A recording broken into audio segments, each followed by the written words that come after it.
The year 2078, I will celebrate my 75th birthday.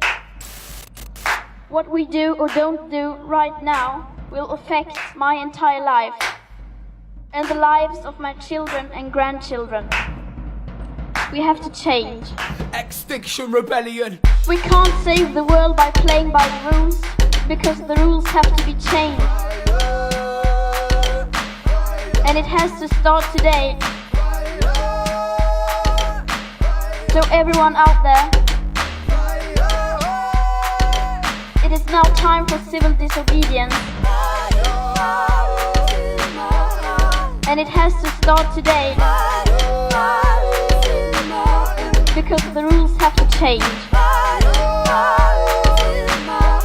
It is time to rebel.